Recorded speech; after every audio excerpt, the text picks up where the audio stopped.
और इस बीच आपको लखनऊ ले चलेंगे। सीएम योगी आदित्यनाथ क्या कुछ कह रहे हैं, सुनिए।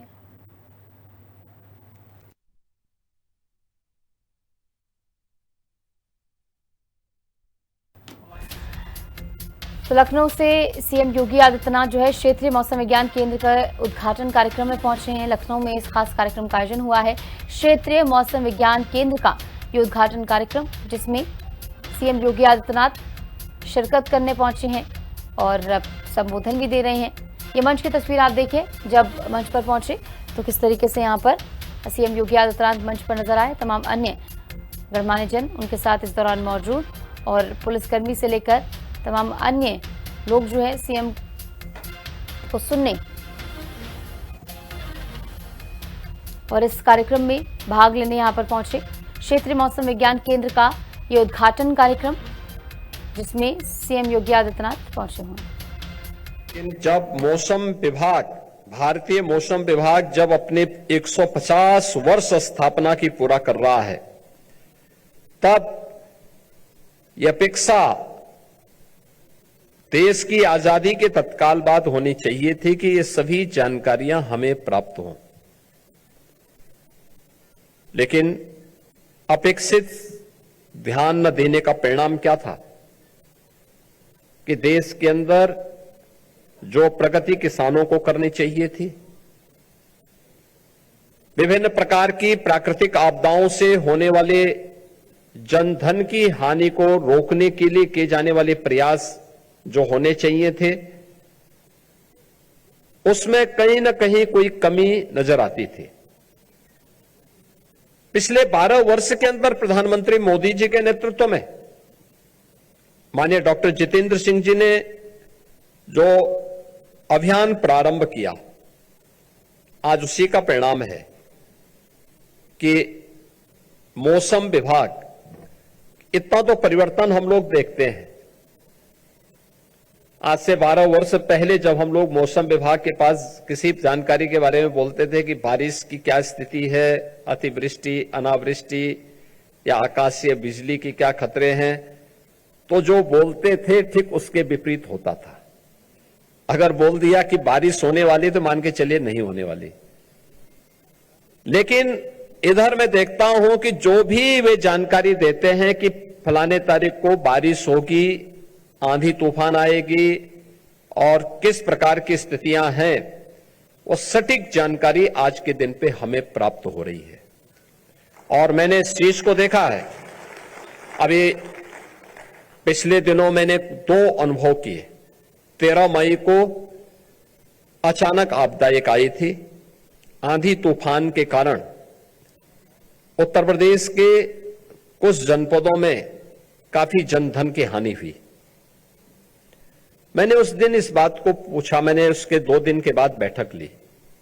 मैंने कहा भी ये अर्ली वार्निंग सिस्टम का क्या हुआ, क्यों नहीं ये काम कर रहा था। तो पता लगा नहीं, अर्ली वार्निंग सिस्टम तो अपना ठीक काम कर रहा है, लेकिन कहीं लोकल स्तर पर भी जो स्थानीय प्रशासन को भी सक्रिय होना चाहिए था, उसका अभाव है। फिर मैंने रात्रि को एक बार वीडियो कॉन्फ्रेंसिंग में पूरे प्रदेश को जोड़ा। मैंने कहा भी बंद मोबाइल फोन की भी घंटी बज रही है, आपको अलर्ट किया जा रहा है। लोकल स्तर पर भी तो आपको कुछ जानकारी देनी चाहिए लोगों को, अपनी संस्थाओं को भी तो अलर्ट करना चाहिए। मैंने देखा उसके ठीक 4-5वें दिन जब फिर एक आपदा आई, तो आपदा आने के 3 घंटे पहले से ही सबको अलर्ट आना शुरू हो गया था। सबके मोबाइल फोन बजते हुए दिखाई दे रहे थे। यह टेक्नोलॉजी का उपयोग करते हुए। मैं सहारनपुर की घटना आपको बताता हूं। सहारनपुर में शिवालिक पहाड़ी के ठीक तलहटी में मां शाकंभरी देवी का मंदिर है। देहरादून और शिवालिक पहाड़ियों में भारी बरसात हुई और अक्सर होता था कि भारी बरसात होती थी तो शिवालिक की पहाड़ी से जो जल एकत्र होता था एक साथ वहां पे बाढ़ जैसा माहौल पैदा कर देती। उस समय मंदिर में कीर्तन चल रहा था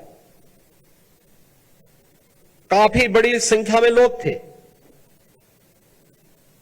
लेकिन समय पे अलर्ट आने का परिणाम क्या था कि उन सबको डिस्पर्स करके सुरक्षित स्थानों में भेज दिया गया। जो व्यापक जनधन की हानि होती उसको रोक दिया गया। 2 लोगों की असमय मौत हुई, उनमें से भी एक, जब पानी आया एक महिला जबरदस्ती उसमें उतरी, बह के चली गई। एक अन्य महिला, ये 2 लोगों की मौत हुई, अन्यथा जितने लोग थे सबको सुरक्षित स्थानों पर प्रशासन ने और स्थानीय नागरिकों ने उस अलर्ट के नाते भेज दिया, अन्यथा उसमें दर्जनों लोगों की मौत उसके कारण हो जाती। लेकिन उसके कारण अलर्ट करने का परिणाम क्या था कि ये टेक्नोलॉजी का उपयोग कैसे मौसम विभाग ने सही समय पर सही जानकारी दी, परिणाम हम सबके सामने आया। हमने व्यापक जनधन की हानि को होने से वहां पे रोकने में सफलता प्राप्त की। दूसरा, अर्ली वार्निंग सिस्टम का जो लाभ,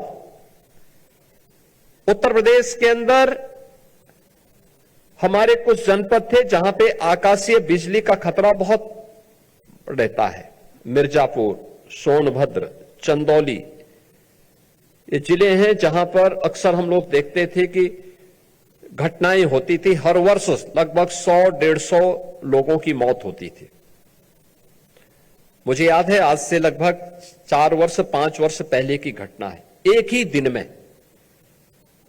90 लोगों की मौत प्रयागराज से लेकर के बिहार पटना के बीच में हुई थी, जिसमें लगभग 30 के आसपास मौत यूपी की थी और 60 के आसपास मौत बिहार की थी। मैंने तत्काल बैठक ली यहां पे, एनडीआरएफ, एसडीआरएफ, एसडीएमए और भारतीय मौसम विज्ञान विभाग को भी मैंने इसके साथ जोड़ा और मैंने उनको बोला, मैंने कभी मुझे बताओ कि आखिर ये जो मौतें हो रही हैं कौन इसको रोकेगा? टेक्नोलॉजी से क्या संभव नहीं रोका जा सके? तो उन्होंने कहा संभव है, हम इस तकनीक को देने को, हमारे पास तकनीक है, हम इसके बारे में ये भी करते हैं। और आज हमने अर्ली वार्निंग सिस्टम लगाने का परिणाम क्या है? मिर्जापुर में, सोनभद्र में, जिन जिलों में हर वर्ष 100 से लेकर 150 मौतें होती थी, आज वो मौत का आंकड़ा दर्जन भर में रह गया है और समय पे अलर्ट जारी होता है। हां, अगर मौतें होती तो उसका कारण क्या है? लोकल स्तर पर लापरवाही। व्यक्ति ही अलर्ट नहीं है, वो जानबूझ करके बाहर जा रहा है, जानबूझ करके खुले में रह रहा है, जानबूझ करके वह अपने पशुओं को सुरक्षित स्थान पर नहीं पहुंचा रहा है। और जो पहले से जानकारी दी गई है ग्राम पंचायतों को या उन लोगों को, वह न होने के कारण वह व्यक्ति इसका शिकार होता है। तो स्वाभाविक रूप से इसका उपयोग किस रूप में? दूसरा, मौसम चक्र बदला है क्लाइमेट चेंज होने के कारण। आपने देखा होगा लगभग 1 महीने का अंतर आया है पूरे मौसम चक्र में।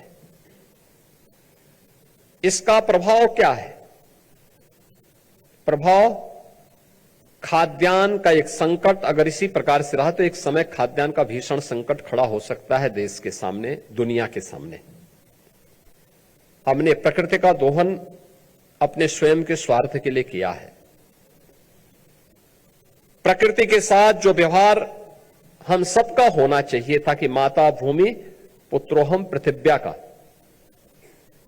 उससे हम विमुख हुए तो प्रकृति हमसे विमुख होती हुई दिखाई देती है।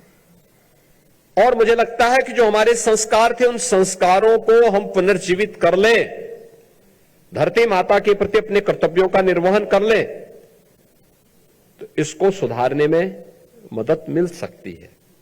लेकिन कम से कम आज के दिन पे मौसम विभाग की जानकारी समय पे हमें मिलने का परिणाम क्या है? हम अन्नदाता किसान को होने वाली क्षति को और उसके कारण अर्थव्यवस्था को पहुंचने वाली क्षति और खाद्यान्न के संकट को काफी हद तक बचाने में सफल हो सकते हैं। और यह भी मुझे लगता है कि हमारे लिए और आसान हो जाएगा जब यहां पे जब रीजनल सेंटर यहां पे मेट्रोलॉजी का प्रारंभ होगा तो उसका एक बड़ा लाभ उत्तर प्रदेश जैसे राज्य में होगा। उत्तर प्रदेश राज्य को मैं इसलिए भी महत्वपूर्ण मानता हूं, देश की सबसे बड़ी आबादी का राज्य है। देश के अंदर उत्तर प्रदेश राज्य की भूमिका सबसे उपजाऊ भूमि है, सबसे अच्छा जल संसाधन है। देश की आबादी का हर 16वां यानी 100 में से 17वां व्यक्ति यूपी के अंदर रह रहा है, लेकिन मात्र कृषि योग्य भूमि हमारे पास 11% है और 11% भूमि में यूपी 21% देश का खाद्यान्न उत्पादन करता है। अगर समय पे हमें मौसम की जानकारी नहीं मिलेगी, वर्षा की जानकारी नहीं मिलेगी, अतिवृष्टि, अनावृष्टि, ओलावृष्टि इनकी जानकारी नहीं मिलेगी, तो स्वाभाविक रूप से हम अपने अन्नदाता किसानों के साथ न्याय नहीं कर पाएंगे, हम उनको सटीक जानकारी नहीं दे पाएंगे। और सटीक जानकारी देने के लिए आवश्यक है कि मौसम की वह जानकारी ससमय हमें प्राप्त हो सके। इसकी दिशा में किए जाने वाला प्रयास एक महत्वपूर्ण प्रयास है। मैं धन्यवाद दूंगा माननीय मंत्री डॉक्टर जितेंद्र सिंह जी को, जिनका एक सकारात्मक सहयोग यूपी को बराबर प्राप्त हुआ है इन सभी मामलों में, और वे स्वयं अपना समय निकाल करके यहां पे आते हैं। आज भी वह जम्मू कश्मीर में, कल वे डोडा में थे और आज वहां से चल करके सीधे लखनऊ में इस कार्यक्रम में भाग लेकर के फिर उनको वापस जम्मू कश्मीर जाना है। यानी हिमालय से वे सीधे यहां पर आए हैं, जहां पर विंध्याचल और शिवालिक पहाड़ियों के बीच में हम लोग यूपी के अंदर रह रहे हैं, और यहां पे रह करके फिर उनको वापस हिमालय की तरफ वहां जाना है, अपने संसदीय क्षेत्र में जम्मू कश्मीर के विकास के लिए, देश की योजनाओं को जमीनी धरातल पर उतारने के लिए।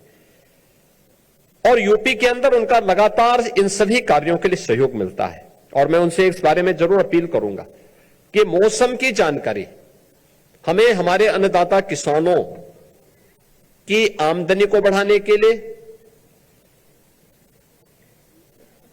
आकाशीय बिजली या अतिवृष्टि, अनावृष्टि या ओलावृष्टि के कारण होने वाली जनधन की हानि को रोकने के लिए, और उत्तर प्रदेश जैसे राज्य की दृष्टि से जो इसके अत्यंत महत्वपूर्ण परिणाम हो सकते हैं, उसी दृष्टि से हमें बहुत आवश्यक है कि ये जानकारी हमें प्राप्त हो।